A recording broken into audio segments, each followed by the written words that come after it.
Oh, Moses is evidence that God will send you back. He spends 40 years in Egypt, but he's got to leave Egypt because he keeps getting triggered in Egypt.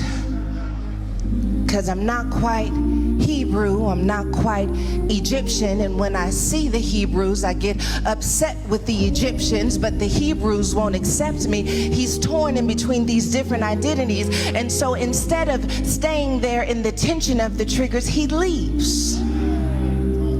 And that's okay too. Because there are some moments where in order to truly heal, you do need to avoid the triggers that keep pulling you back. Sometimes you do need to change your playlist. Sometimes you do need to change the way you interact with others, especially when you're in a season where you're trying to figure out, who am I really?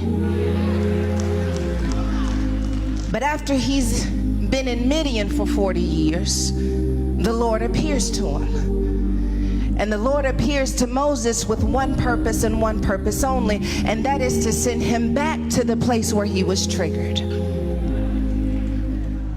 But this time, when he goes back, he's not going back the same.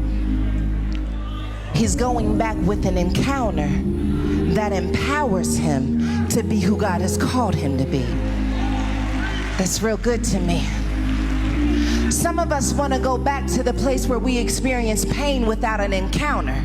And that's why we get hurt and wounded again, because we haven't been empowered to really deliver ourselves or others. And so we go back and forth and back and forth and back and forth. But you can have an encounter with God that empowers you in such a way that when you go back, you don't have to worry about actually going back, because I'm not here to stay, I'm here to deliver. I'm not here to go back to who I used to be. I'm here to see if anybody wants to grow with me. I'm here to see if anybody wants to evolve with me. I'm here to see if anybody else wants to break out of this prison. I'm here to see if anyone else wants to be broken out of this oppression. When Moses goes back, he has to know within himself that I'm not the same person who left. And because I'm not the same person who left, when I go back, I got something to deliver that I could have never delivered had I stayed. I could have never, I don't know who that is for, but I hear like God is saying that there are some people who had to leave, but just because you had to leave, it doesn't mean that you have to stay gone.